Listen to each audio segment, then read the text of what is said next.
this wider perspective, so much of what we do to each other must have the rest of creation shaking their heads in disbelief. The fact is that someone born in the United States is not more special than someone born in Mexico. Someone born in London is not more special than someone born in Liverpool. Someone who is white is not more special than someone who is black. They're just vehicles for the consciousness to experience. If you go down to the seashore and you pick up a droplet of water in your hand, how can anyone say that that droplet is any more or less special than all the other billions and trillions of droplets you see in the ocean before you?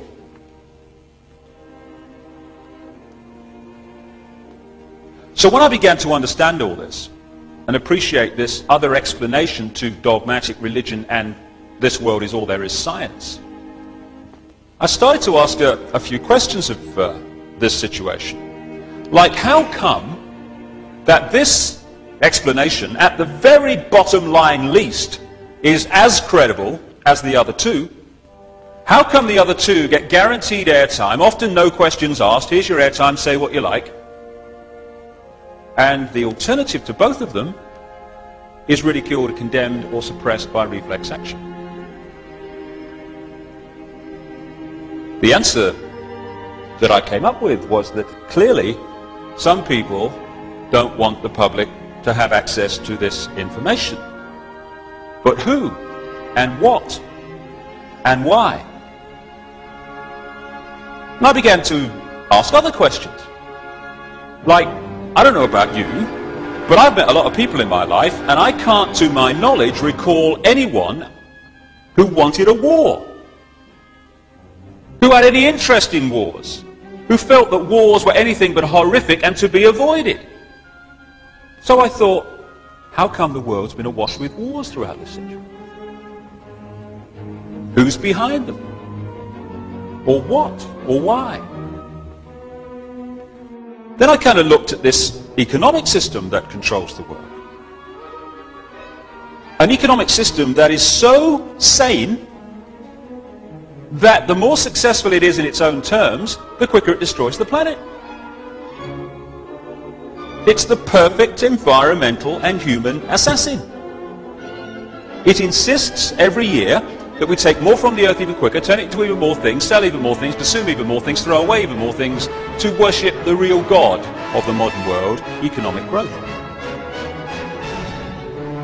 It insists that every year 20% of the people of the world consume 80% of the resources, while leaving the other 80% to get by on the other 20%. Crazy! Of course it is! But that's the economic system, take, make and throw away, that controls your life and mine. And that of 6 billion people nearly. So I thought, what's behind this self-destruction? Or who and why?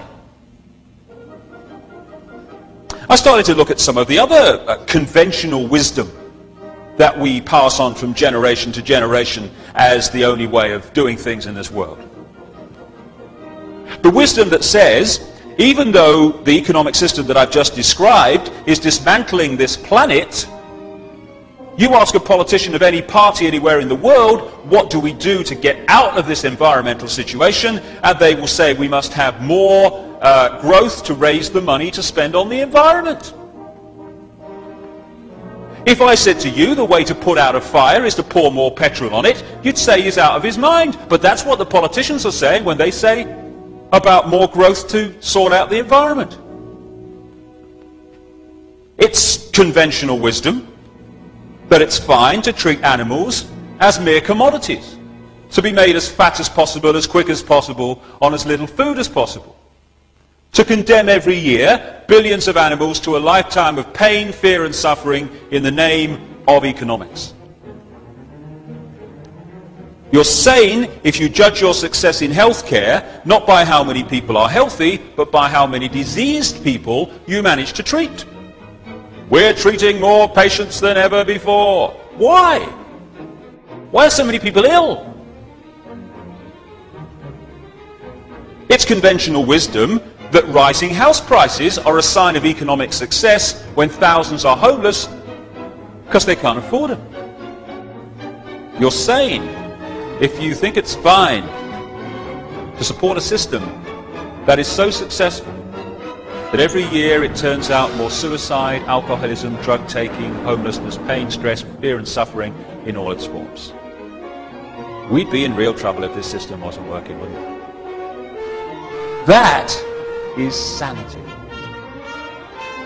But it's the ultimate insanity. So who's behind it? Or what and why?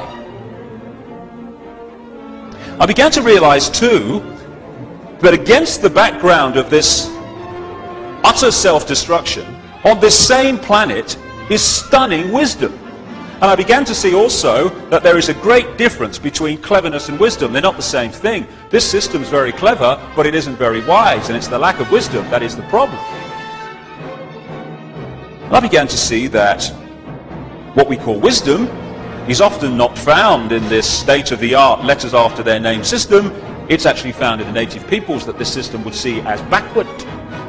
Piece of Native American wisdom, what have become known as American Indians. When you have cut down the last tree and poisoned the last river, you will know that you cannot eat money. That's wisdom. And there's another piece of very famous American Indian wisdom. In 1854, the American government made an offer for Indian land. And under the system that I've been talking about, and the attitudes and the values that are indoctrinated into us, what should have happened is this chief should have said, right, well, I'm on a winner here, because it's a seller's market. I never put it on the market, therefore I'm in the driving seat. So what I'll do is duck and weave, and I'll crack on. I don't want to sell, get them to push up the price, and at the moment that I think they're going to pull out, I'll put out my hand and say, you've convinced me. And people will think, oh, what a great businessman he is, that chief. Fantastic. Be something in the city, he will. But there's another value system on this planet also. A value system that said this in terms of this chief. How can you buy or sell the sky? We do not own the freshness of the air or the sparkle on the water. How then can you buy them from us? Every part of the earth is sacred to my people, holy in their memory and experience. We know the white man does not understand our ways. He's a stranger who comes in the night and takes from the land whatever he needs. The earth is not his friend, but his enemy. And when he's conquered it, he moves on. He kidnaps the earth from his children. His appetite will devour the earth and leave behind a desert. If the beasts were gone, we would die from a great loneliness of the spirit. For whatever befalls the earth, befalls the children of the earth. It's sobering to think that those words were spoken in 1854, when you look what has happened since.